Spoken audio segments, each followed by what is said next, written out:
नमस्कार। आज हम एक ऐसी दुनिया की पड़ताल करने जा रहे हैं जो हजारों साल पहले धूल में कहीं खो गई थी। एक ऐसी दुनिया जिसके राज ईंटों, मनकों और हड्डियों की परतों के नीचे आज भी दबे हुए हैं।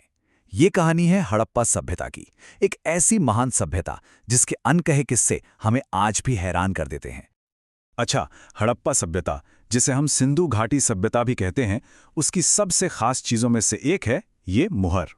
सेलखड़ी जैसे एक नर्म पत्थर से बनी ये छोटी सी चीज उस प्राचीन संस्कृति का एक तरह से आइडेंटिटी कार्ड है, जो हमें उनकी दुनिया की एक छोटी सी झलक देती है। लेकिन यहीं पर एक बहुत बड़ी पहेली हमारे सामने आती है। इन मोहरों पर जानवरों के शानदार चित्रों के साथ साथ एक लिपि में कुछ लिखा हुआ है, और ये एक ऐसी लिपि है जिसे आज तक कोई भी पढ़ नहीं पाया है। सोचिए, ये एक ऐसा कोड है जिसे हम 4000 सालों से तोड़ने की कोशिश कर रहे हैं। तो फिर सवाल ये उठता है कि अगर हम उनके शब्द ही नहीं पढ़ सकते, तो हम उनके जीवन, उनके शहरों और उनके समाज के बारे में जानेंगे कैसे? खैर, इसका जवाब छिपा है पुरातत्व की जांच पड़ताल में। आज हम हड़प्पा के बारे में जो कुछ भी जानते हैं, वो उन चीजों से पता चला है जो वो लोग पीछे छोड़ गए थे। उनके घर, बर्तन, गहने, औजार। पुरातत्व यानी आर्कियोलॉजी हमें उनकी इस खामोश कहानी को सुनने का एक मौका देती है। जब पुरातत्वविद हड़प्पा संस्कृति की बात करते हैं, तो उनका मतलब इन्हीं खास चीजों के एक ग्रुप से होता है।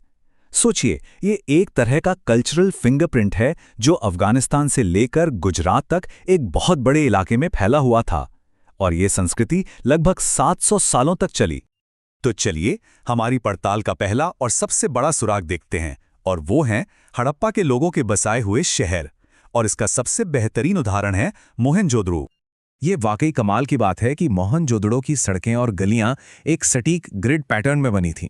मतलब वो एक दूसरे को लगभग 90 डिग्री के एंगल पर काटती थीं। ये कोई इत्तेफाक नहीं था। ऐसा लगता है कि शहर को बसाने से पहले उसकी पूरी प्लानिंग की गई थी, जो एक बेहद ऑर्गेनाइज्ड समाज की तरफ इशारा करता है। शहर को दो मुख्य हिस्सों में बांटा गया था, एक छोटा लेकिन ऊंचाई पर बना दुर्ग, और एक उससे कहीं ज्यादा बड़ा निचला शहर। दुर्ग को मिट्टी और ईंटों के ऊंचे चबूतरों पर बनाया गया था। जरा सोचिए कि इसे बनाने में कितने लोगों की मेहनत और कितने संसाधन लगे होंगे। यह दिखाता है कि उनके पास बड़े पैमाने पर काम को ऑर्गेनाइज करने की काबिलियत थी। और उनकी शहरी प्लानिंग का एक और शानदार उदाहरण है उनका वाटर मैनेजमेंट। अंदाजा है कि सिर्फ मोहनजोदाड़ो शहर में ही लगभग 700 कुएं थे। ये न केवल घरों के लिए थे, बल्कि शायद सड़क से गुजरने वालों के लिए भी पानी का इंतजाम करते थे। ये एक बहुत ही सोची समझी योजना थी, जिसमें पब्लिक सुविधाओं पर जोर दिया गया था। उनकी इंजीनियरिंग का असली कमाल तो उनकी ड्रेनेज सिस्टम यानी जल निकासी व्यवस्था में दिखता है। हर घर की नालियां ढकी हुई मुख्य नालियों से जुड़ी होती थीं। एक पुरातत्ववेद अर्नेस्ट मैके तो इससे इतने प्रभावित हुए कि उन्होंने कहा था कि यह निश्चित रूप से अब तक खोजी गई सबसे मुकम्मल प्राचीन प्रणाली है। चलिए, अब अपने दूसरे सुराग की तरफ बढ़ते हैं। ये हमें उन लोगों की रोजमर्रा की जिंदगी, उनकी कला और उनके व्यापार के बारे में बताता है, और ये सुराग है उनका शानदार क्राफ्ट प्रोडक्शन। हड़प्पा के लोग कमाल के कारीगर थे, और मन के यानी बीड्स बनाने में तो उनका कोई जवाब नहीं था। वो कार्नीलियन के गहरे लाल रंग से लेकर जैस्पर और क्रिस्टल जैसे कीमती पत्थरों, तांबा, सोना और यहां तक कि शंख का भी इस्तेमाल करते थे। इतनी वैरायटी दिखाती है कि वो अपने आसपास मौजूद चीजों का कितनी कुशलता से इस्तेमाल करना जानते थे। जरा सिर्फ एक कार्नीलियन का मनका बनाने के प्रोसेस को देखिए। ये कितना मुश्किल और कई स्टेज वाला काम था।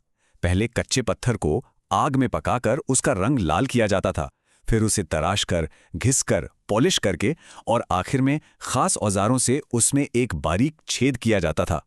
हर एक कदम में बहुत ज्यादा हुनर और सब्र की जरूरत होती थी। लेकिन सवाल ये है कि ये सारा कीमती सामान आता कहाँ से था? दरअसल हड़प्पा के लोग एक बहुत बड़े और व्यवस्थित ट्रेड नेटवर्क का हिस्सा थे। वो अफगानिस्तान के पहाड़ों से नीला लाजवर्द मणि, ओमान के तटों से तांबा और दूर दराज के इलाकों से शंख जैसी चीजें मंगवाते थे। ये उनकी पहुंच और उनके प्रभाव को दिखाता है। और अब हम आते हैं सबसे बड़े और अनसुलझे रहस्यों की ओर। आखिर इस सब का कर्ता धर्ता कौन था? कौन शासन करता था? और ये इतनी एडवांस सभ्यता अचानक खत्म कैसे हो गई? अच्छा, पुरातत्वविद समाज में हैसियत के फर्क का पता लगाने के लिए अक्सर कब्रों और कीमती चीजों को देखते हैं।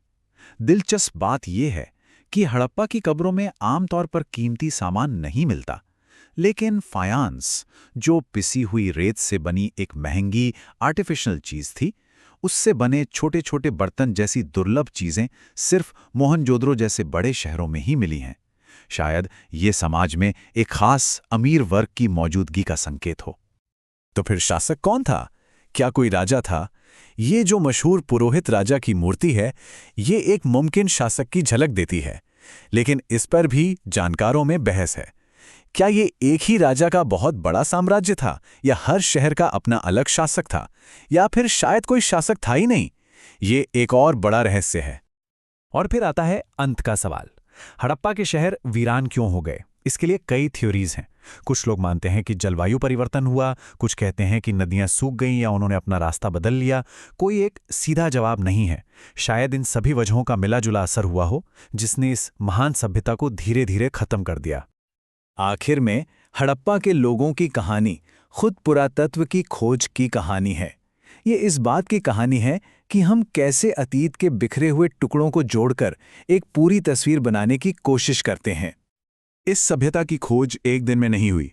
19वीं सदी में कनिंघम को एक मोहर तो मिली, पर वो उसका असली महत्व नहीं समझ पाए।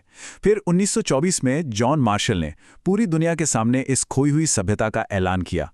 बाद में R.E.M. व्हीलर जैसे पुरातत्वविदों ने स्ट्रेटिग्राफी जैसी वैज्ञानिक तकनीकों का इस्तेमाल किया, मतलब मिट्टी की परतों को समझना, जिससे हमें इन जगहों को बेहतर ढंग से जानने में मदद मिली। और तब से लेकर आज तक हमारी समझ लगातार बढ़ रही है। इस खोज ने इतिहास को कितना बदल दिया, इसका अंदाजा S.N. रॉय के इस एक वाक्य से लगा सकते हैं। इस एक खोज ने भारतीय उपमहाद्वीप के इतिहास को हजारों साल और पीछे धकेल दिया। हड़प्पा की कहानी अभी खत्म नहीं हुई है। जमीन के नीचे न जाने कितने और राज दफन हैं, लेकिन सबसे बड़ा सवाल आज भी वही है। अगर हम कभी उनकी लिपि को पढ़ने में कामयाब हो गए, तो ये पत्थर हमें और क्या कहानियां सुनाएंगे। शायद वो हमें उनके देवताओं, उनकी लड़ाइयों या उनके सपनों के बारे में बताएंगे। जब तक ऐसा नहीं होता, हड़प्पा सभ्यता एक दिलचस्प पहेली बनी रहेगी, जो हमें याद दिलाती है कि हमारे अतीत में अभी भी कितना कुछ खोजना बाकी है।